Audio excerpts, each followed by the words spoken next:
It's your man, the STL stranger, Umar Lee. I am here in South St. Louis, just west of downtown St. Louis. We're down here in Morgan Ford, here in South St. Louis. Caldy's Coffee Shop in Clayton, Richmond Heights. Here on lovely Cherry Street in South St. Louis. A bunch of coffee house in beautiful and lovely Old North St. Louis. Here in the Grove at Rise Coffee. It's a rainy day here in the Delmar Loop in lovely University City. Here from Midtown St. Louis, corner of West Pine and Vanderbilt at the, what's the name of this place? Ventana, yeah. Downtown St. Louis, 1220 Olive to be specific, at the KMOX headquarters. I'm here in lovely and beautiful Florissant, Missouri, in North St. Louis County. We're here in beautiful and lovely Tower Grove Park in South St. Louis.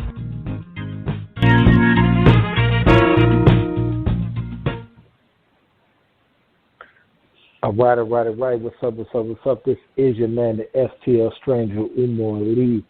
Hope everyone is well and got a chance to listen to our episode last week with Charles Klotzer.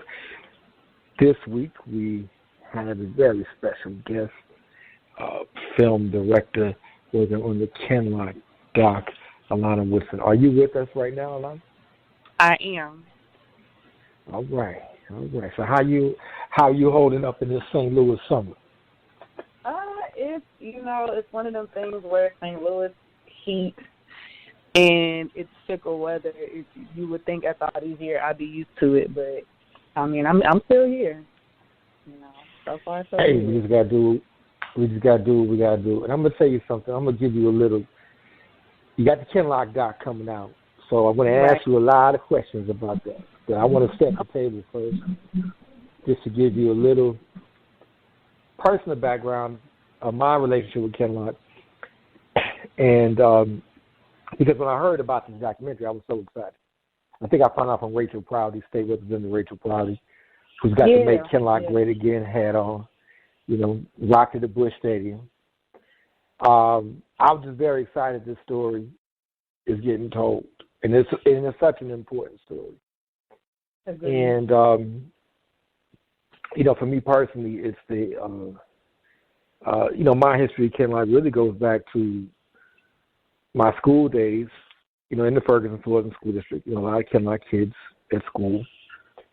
And, a lot of my wrestling teammates from Kinloch. So I used to hang out in Kinloch a lot. My oldest daughter, actually, her mother's from Kinloch. So her mother lived in the Boaz, and I was spending a lot of time there. And I lived in Kinloch for a period of time. And just a really interesting place. But what I saw in the late 80s and early 90s to mid-90s was kind of a transitional stage.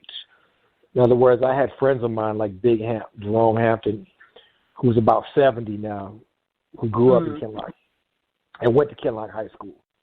And matter of fact, if you know Tuttle off of Suburban, his grandfather used to have a little turkey farm on Tuttle, and it was purchased by St. Louis County to build those apartment buildings. And, his story was growing up in Kinloch. It was full of black-owned businesses. Just a real tight-knit community. Obviously, he was surrounded by all white communities at the time, at Ferguson and Berkeley. Right. And it was a beautiful time. And he was, wherever he's at, he represents Kinloch. And he said he went out to South Central L.A. and moved there in the 70s. So the first thing he did was trying to find some people from Kinloch, and he did. He said he went to Vietnam. Saw a guy from Kinloch in Vietnam. So it was just this tight-knit community. But by that time, the airport had already buying out houses. A lot of the streets were missing houses already. I mean, there was a lot more than what you see today, but that process was already going. And there was very much a nostalgia for back in the day because, during the crack epidemic, Kinloch was basically crack capital, It was a place where people from all over the St. Louis metropolitan area would drive to get drugs. There was so much drug activity in Kinloch that people would go over to Berkeley, to Turwood, Springdale, Bridgedale, Windhurst, Tiffany Townhouse because, they couldn't accommodate. And it was known as kind of like a lawless place. And I got to admit, I spent quite a bit of time in Kinloch jails. I used to get arrested out there all the time. I done jumped out of windows. I done Been shot in Kinloch. I've been shot at a couple more times. I've been robbed out there. Been whatever it is that a human can experience, pretty much I experienced out there. But I still made it. Matter of fact, one night I was walking across Kinloch Park, and there was a group of guys. I knew all of them, and they had took turns shooting each other. They all ended up going to jail. And me and a friend of mine, who's named Pig, and Pig is a Kinloch legend, currently doing like 30-something years in the Fed. We were walking across Kinloch Park, and we jumped on the ground. And everyone just seen us jump on the ground. So the rumor was that me and Piggy got killed. And then so I show up a couple of days later, and people said, "Man, we thought you were dead." I said, "No, I'm not dead yet." Wow.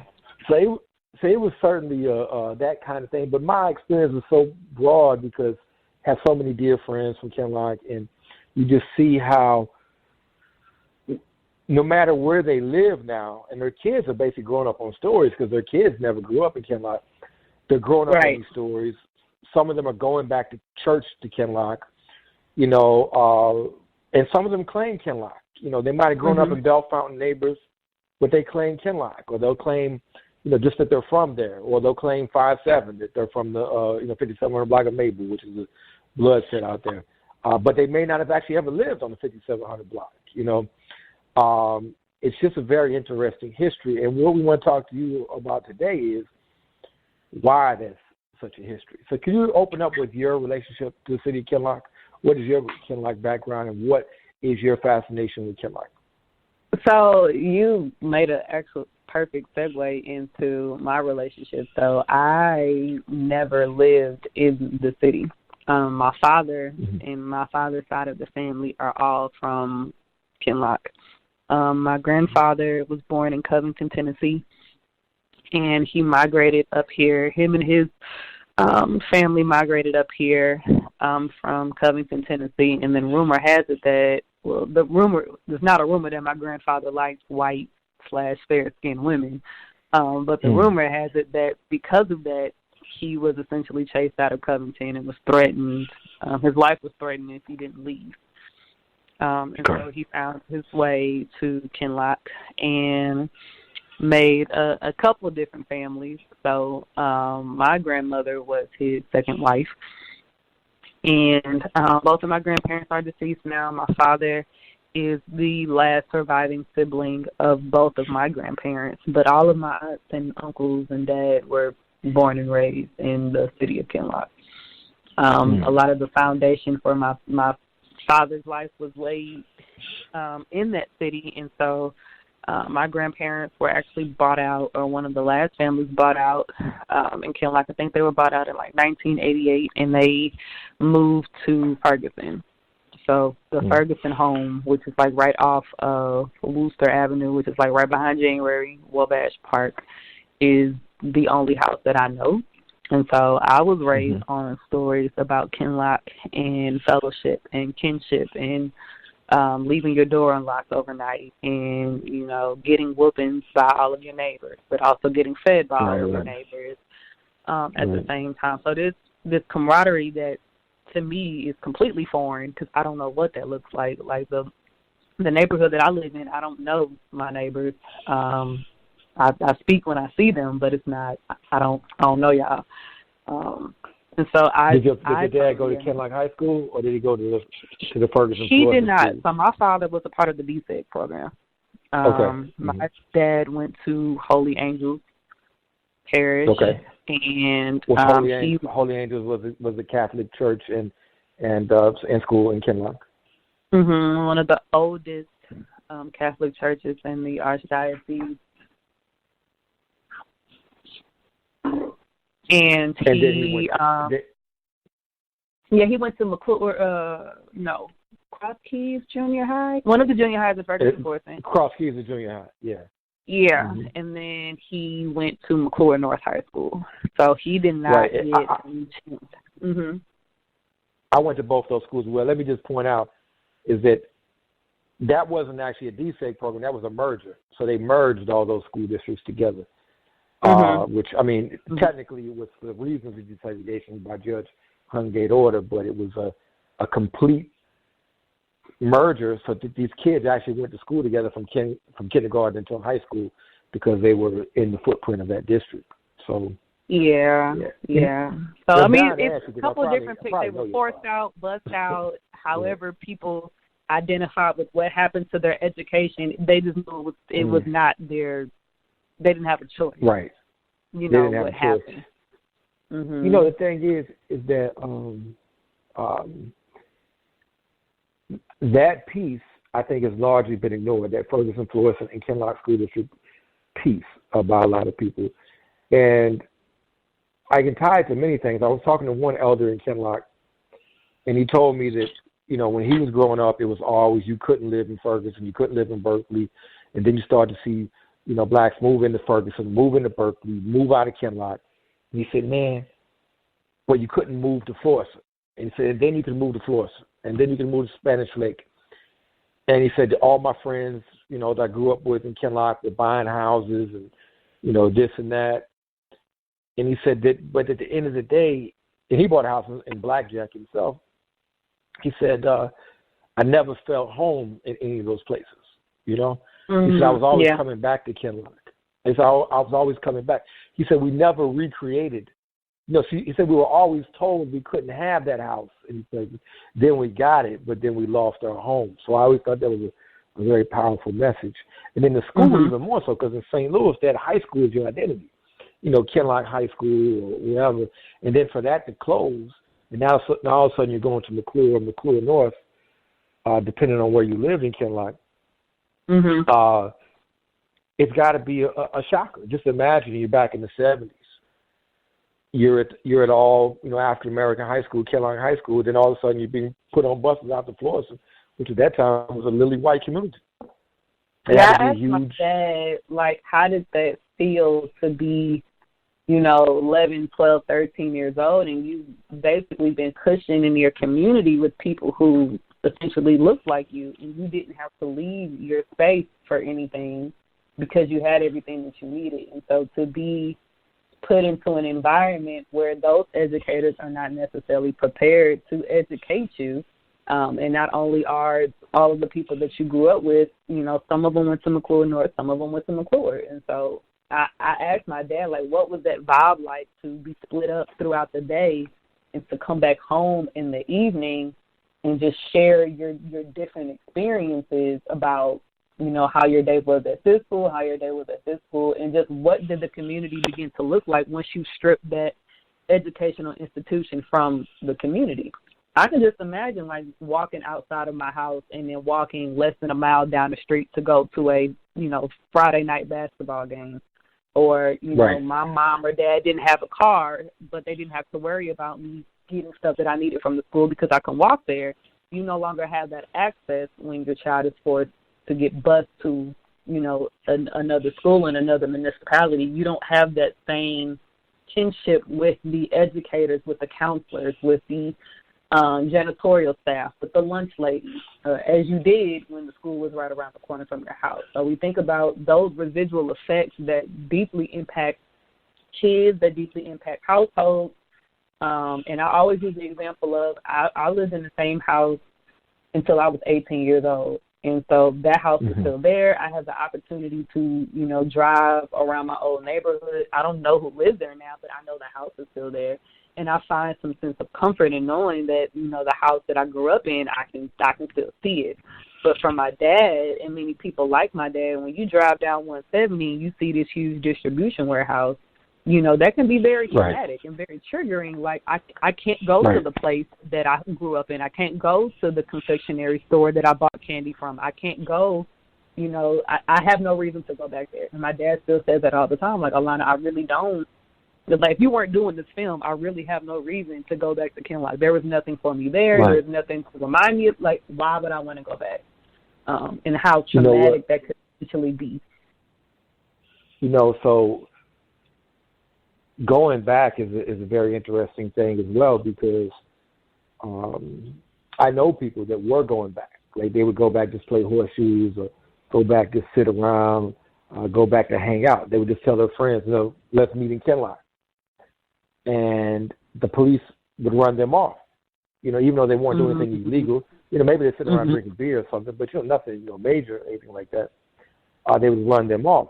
So it's that sense of, even though they're living in Moline Acres or wherever, where there's restaurants, there's bars, there's gathering places, they would go to Kinloch just to sit under trees or, or sit, on a Tom Boyd parking lot just to sit and talk, because it's that sense of place, that this is home. And, I got a friend of mine, Mario Mims. He's always on my Facebook, and he's always talking about, if I win the lottery, I'm going to build Kinloch back up. It's just that sense of loss. And I can tell you several places in St. Louis right now. One in Wellston comes to the top of my head, a tire shop where guys from Kinloch just gather around all day and try, and it's just, the connection to that place doesn't die down because it was so deep. But right. I talk about Kinloch in a couple of my novels, Tea Party 12 and the Muslim Brothers, and another of my novels called Dunya does. And in one of them, I allude to a guy that's got out of prison because this is based on a real life story. I know a guy that went to prison for 20 years from Kinloch. His family's from Kinloch, from a big family. I ain't going to say his family name, but I guarantee you know this family. And he got out, and he went to Kinloch, and all he saw was fields, a couple of houses here and there, but basically everything is closed down. Yeah. And just imagine, that's all the life you knew. That's all the life you knew.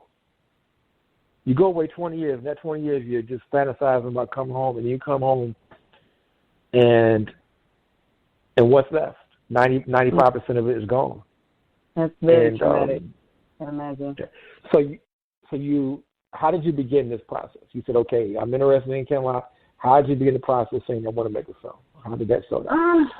So I have always been interested in media, in forms of media. I have a bachelor's of communication from Mizzou. And I've always been interested in communications and writing. And I honestly thought that I was going to be in public relations. I just knew I wanted to be in media, but behind the scenes. But I also had a heart for issues. Like, ironically, I was a single mother up until, I got married last year, but I advocated for the rights of single fathers, and that was one of my heavy issues that I advocated for quite a few years. So that was what a lot of my papers were on. I used to work at the Father Support Center. I need some of your papers. Yeah.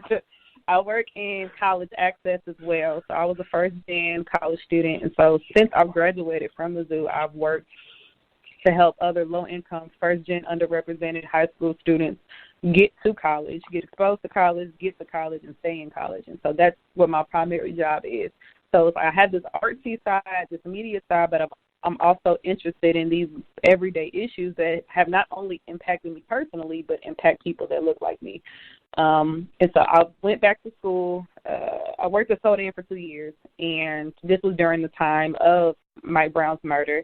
And so my last year at Sodan, I decided I wanted to go back to school, and I went to the Brown School of Social Work and got my master's of social work. And while I was there, I was having this, not necessarily identity crisis, but I knew I was just having a moment of, why did I decide to come back? I already know how to work with kids. I don't need to go to school and pay out this money to learn how to work with kids. I already know what I'm doing, but that's not necessarily what I want to do. And I took a class from Professor Jack Kirkland. That's Pawpaw. That's my buddy. And his emphasis is in social and economic development and systems and institutionalized racism. And we took a class regarding East St. Louis, but one of those days we stayed in East St. Louis for a week. And one of those days we took a bus tour around East St. Louis and St. Louis around disappearing Black communities. So we went to Westland Acres. We went to the old Pruitt-Igoe site. We went to Kinloch. We saw where Mission Park used to be. And so a lot of those places that I never saw personally. And so when we were driving to Kinloch, I'm like, this is where my family is from. I don't know much about it other than what my family tells me, but I don't ever go in here. I'm just interested in learning, how did Kinloch get to be in this place? And And so I'm a visual learner, and I'm already a lover of documentaries. That is how I learn. So when I went home from class that day, I started searching for documentaries about the city of Kinloch, and I couldn't find it. And I literally posed a question one day on Facebook, like, how come there isn't a documentary on Kinloch? And a friend of mine was like, okay, well, why don't you just make one? And I was like, okay. And that's literally how that had, like, no previous film experience. You know, I know how to write. I know how to find a story. But the technical aspect, I had no previous knowledge. And so, but that's literally, you know, it sounds cliche, but that's literally how that interest got sparked. So I spent my last year of my master's in social work. I switched my concentration to social and economic development. I'm spending a lot of time breaking down the narrative of what a social worker is supposed to do and who they are supposed to be. And my biggest thing is our job is to help mitigate the social ills of the world. Now, the way in which I do that, that's my choice. So if I want to make films about pressing issues that impact Black people, that is how I social work. And so that's literally how that came about. So I say I took a very expensive route by going to school and getting an MSW, but if I had not gone back to school, I would not be in the media field where I am right now. Let me ask you this: when you were doing your YouTube searches, did you see my Kinloch tour of? I got a Kinloch tour on YouTube. I saw clips like on YouTube, different clips of people going through tours. So I saw yours. I saw the police chief or the former police chief.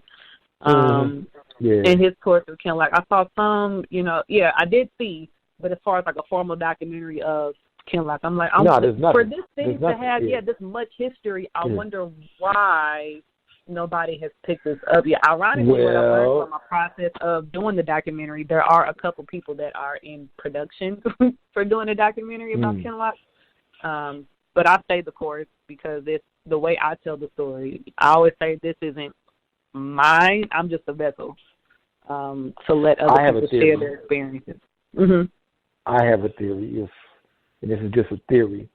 But I will say this is, to me, your family connection and growing up on the lore of Kinloch and the proximity, you know, makes you a good person to do this, right? Because, you know, people that don't really know Kinloch may have a difficult time doing the documentary, you know what I'm trying to say? Because it can end up being formulaic and just, you know, like a TED Talk. You know, a TED Talk, you always know how it's going to end. You know what I'm trying to say? It's just, you know, it's just like a TED Talk is like a Pop-Tart. You know what I'm trying to say? But Kinloch is a complex story. You know what I'm trying to say? You know, they say we call it They say we call it Kinloch because we all from Ken. And so you have these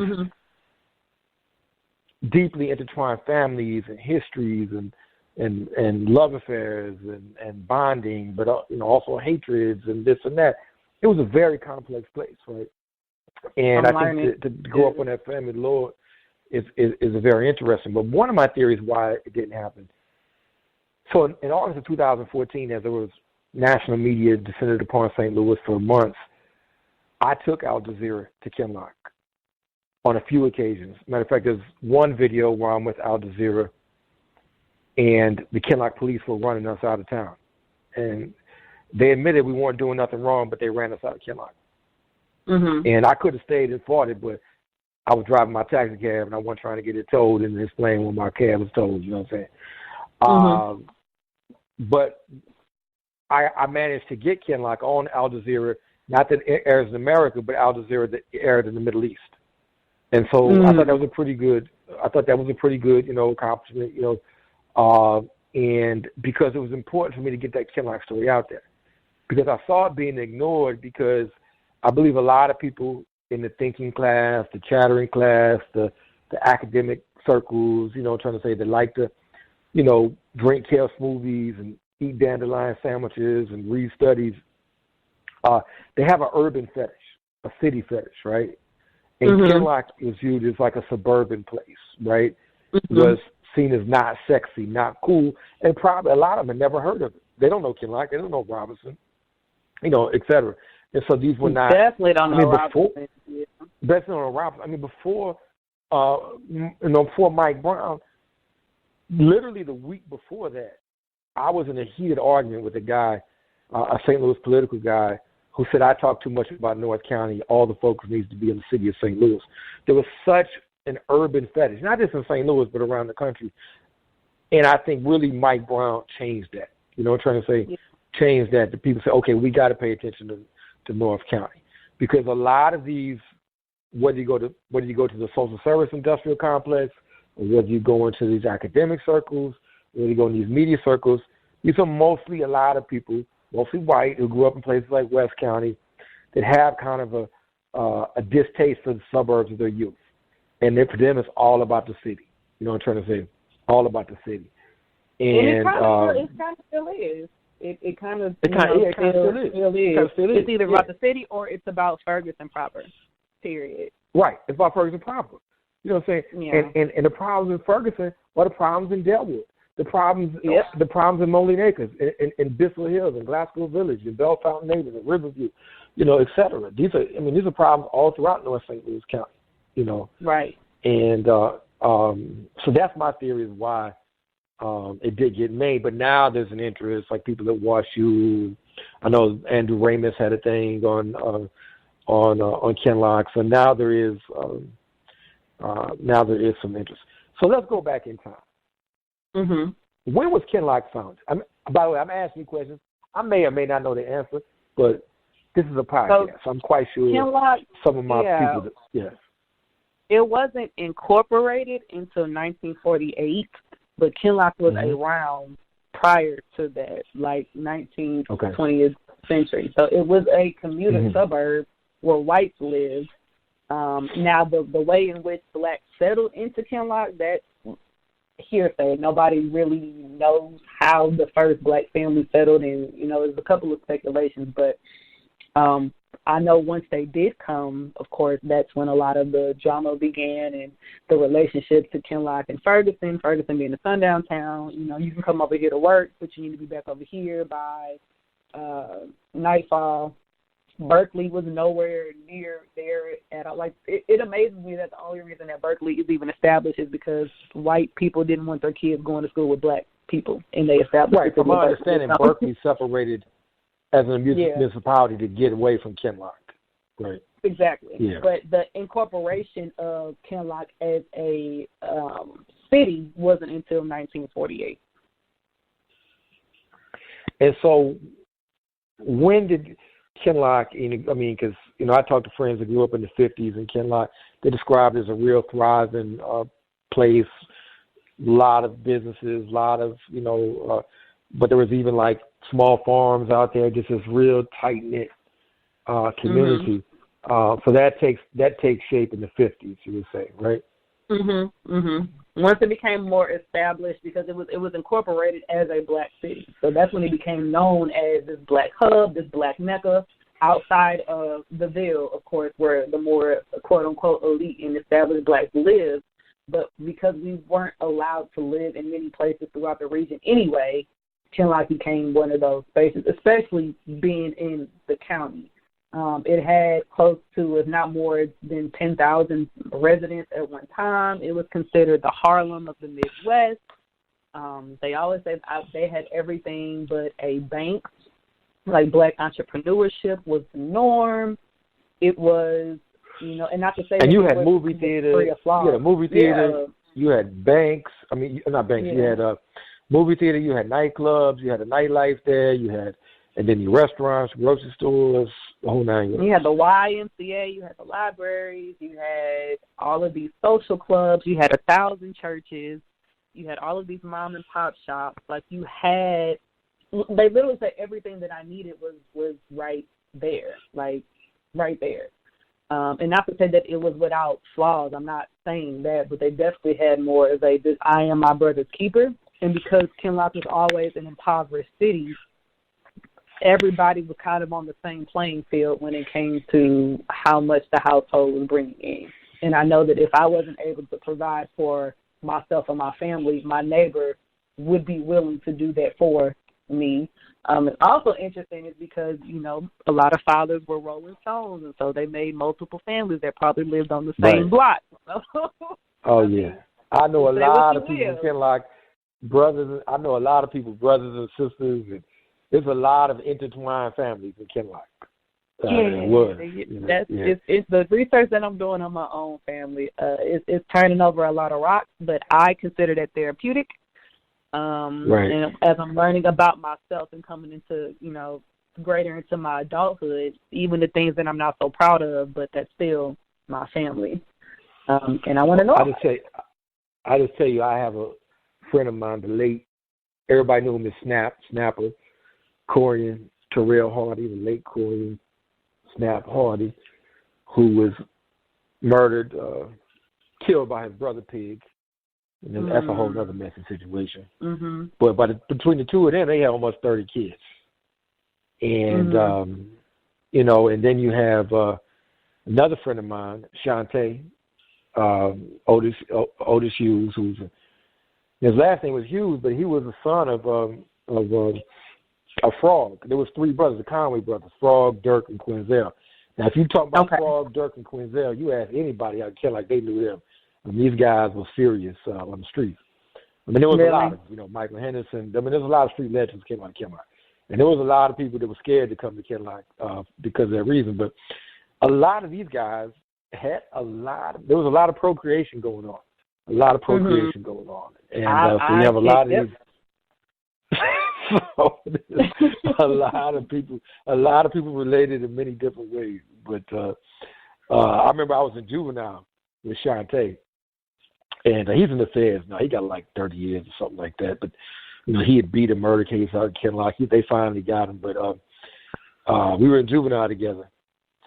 And our juvenile officer, in our little unit, he came in there and said, "You from Kinloch, boy?" And Shantae said, "Yes, sir." He said, "What's your daddy name?" He said, "They call my daddy Frog." Frog. He said, "Conway?" He said, "Oh, Lord." I'm trying to say, and he said, "Well," he said, "I'm going to look out for you." So just everybody kind of knew each other. Whole way. Mm-hmm. There's a whole way. So talk about some of the businesses that people may not realize around Kinloch. What kind of black-owned businesses did Kinloch have that were interesting? So from what I'm learning, there were so many, mom and pop shops, confectionery shops, many grocery stores, drug stores. They had the cab services. Of course, you had the Y. You had it was anything that you can essentially think of. After my interview with NPR, somebody who was the daughter, I can't remember the name, but he owned a furniture store in Kinloch, and he was a white man. Duke. Yes, Duke. His daughter reached out to me, and she wants to, share her story about growing up as the daughter in this city, of this predominantly black city, and just how she loved it. Didn't have an issue there. She loved the people there, and I just think that would provide great insight into her experience there. And so I'm learning so much more. That even my dad said that that was before my time, Alana. Right. I was I didn't know, but people knew how to work with their hands. I know that much. From what I understand, Duke's, which was, I think it was a Jewish family that owned it, and Tomboy, which was a grocery store, were the two of the non-black-owned businesses there, but most of the other businesses, from what I understand, were black-owned. A lot of people lament that because they moved to other places in North County where there's very few black-owned businesses or room for entrepreneurship.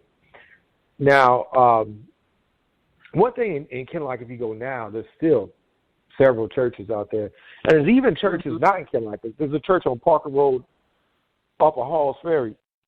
That's like the second Kinloch Baptist Church or something like that in Blackjack. And they still have the name in it, Still got the name. So how important are these churches to keeping the memory and the stories and these families of Kinloch alive? I mean, if you see just the amount of desolate land that sits in Kinloch and amount of property that was bought out, but ironically, by the grace of God, a lot of these churches remained untouched. Some of them, of course, were bought out during the airport buyout, but the fact that if you could get an aerial view of the city of Kinloch and you see all of this desolate land, And then my professor always said that if you want to see Kinloch at its fullest, like, go there on a Sunday morning. That's when you will see it in its liveliest state.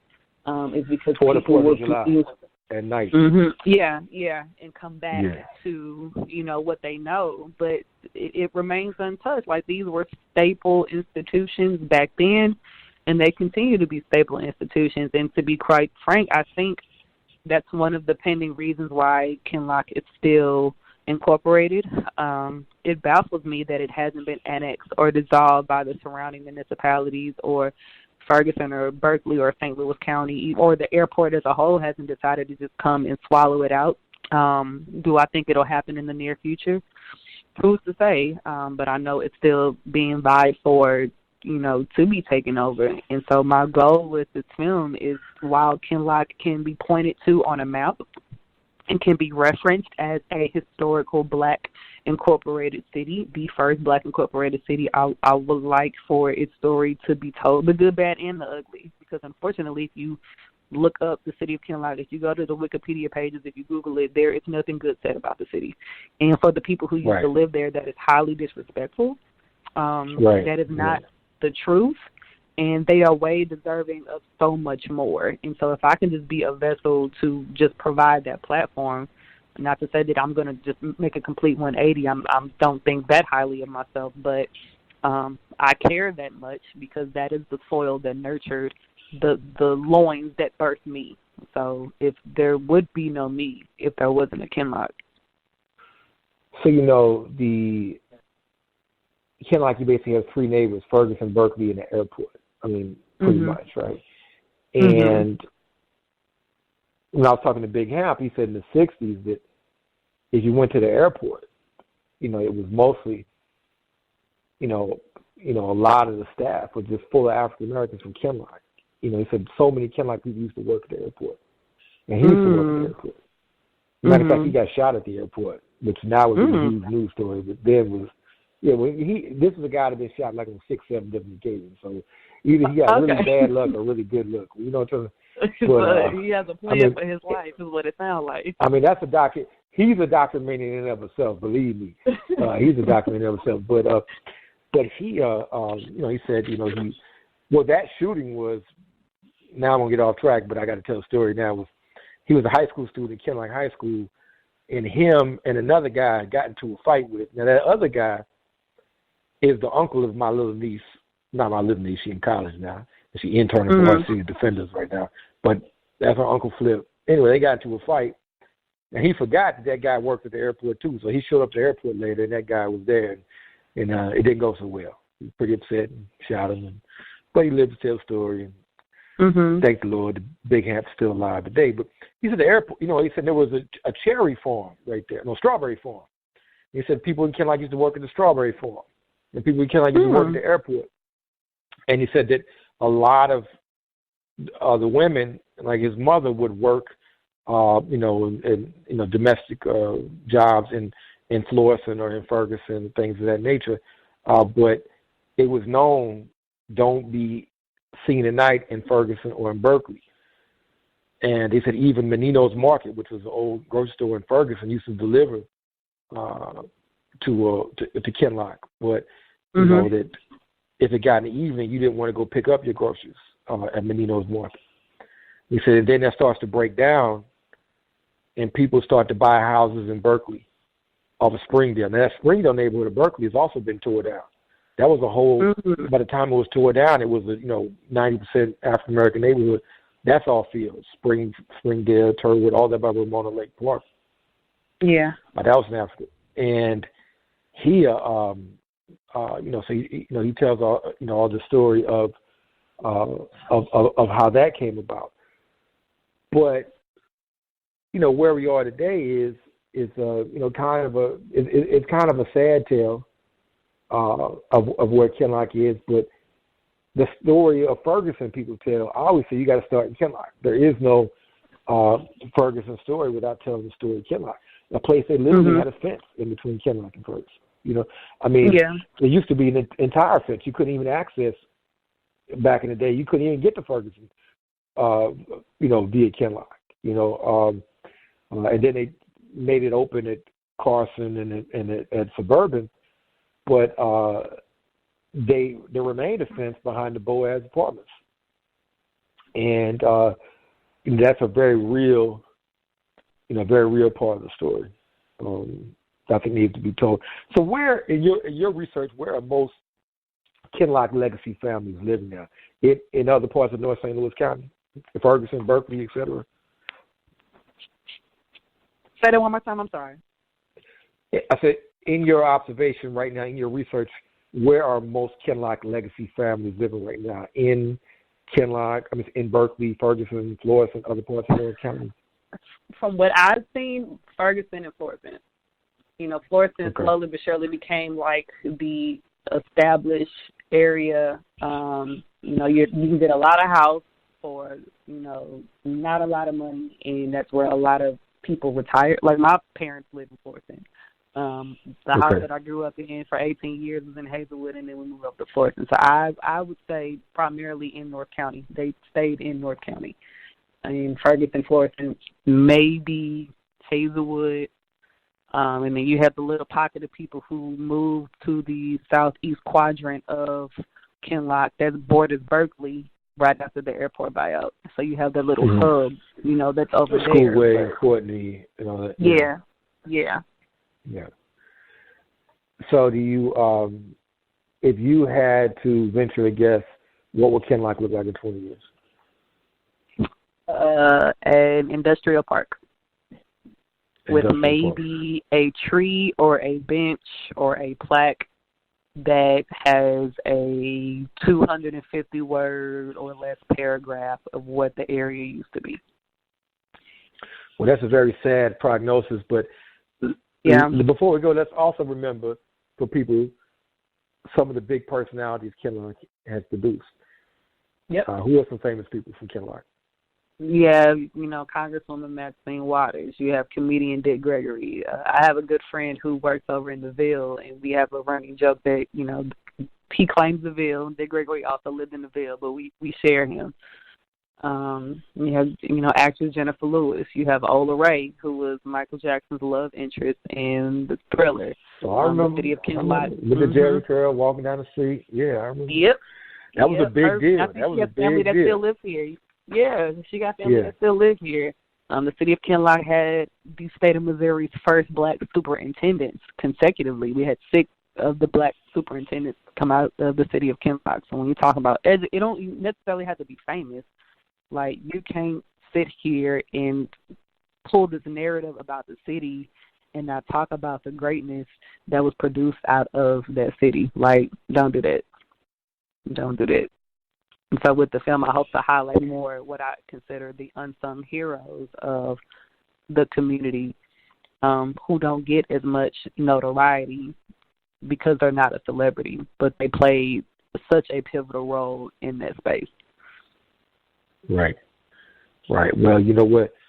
I'm going to be looking forward to seeing it.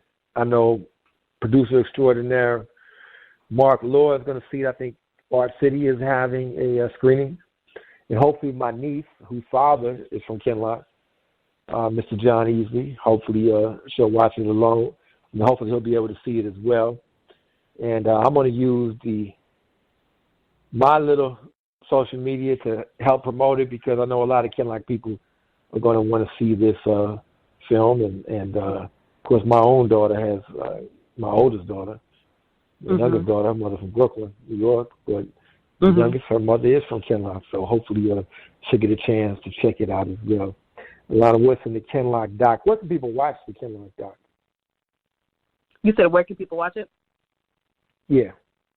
So the short can be seen. I actually have a screening coming up next Thursday at the Grandel Center. I will be screening the short there. It's next Thursday at 7:30.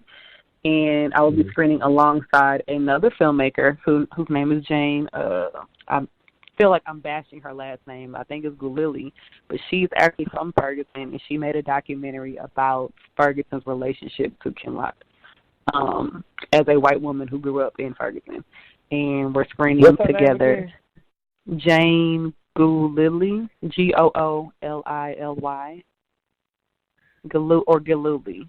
I know I'm butchering it. Okay. And I'll tell you what. I'm gonna text you after this show because I'm dying to ask who your daddy is, but I don't want to ask on the air. So then you can shoot. Then you can shoot me the spelling of that name because I might want to talk to her too. Her film is good as well. So I highly recommend if people are free next Thursday to come out and see. And I'll be moderating the panel afterwards. Cool. Well, best wishes and all that. I can't wait to see it. And thank you for doing this project. And Kinloch will not soon be forgotten. Thank you. That's all thank for you now, for, St. Louis. No, thank welcome. you for sharing your platform. Thank you for allowing me to come on. Okay. All right. All right. Have a good night. All right.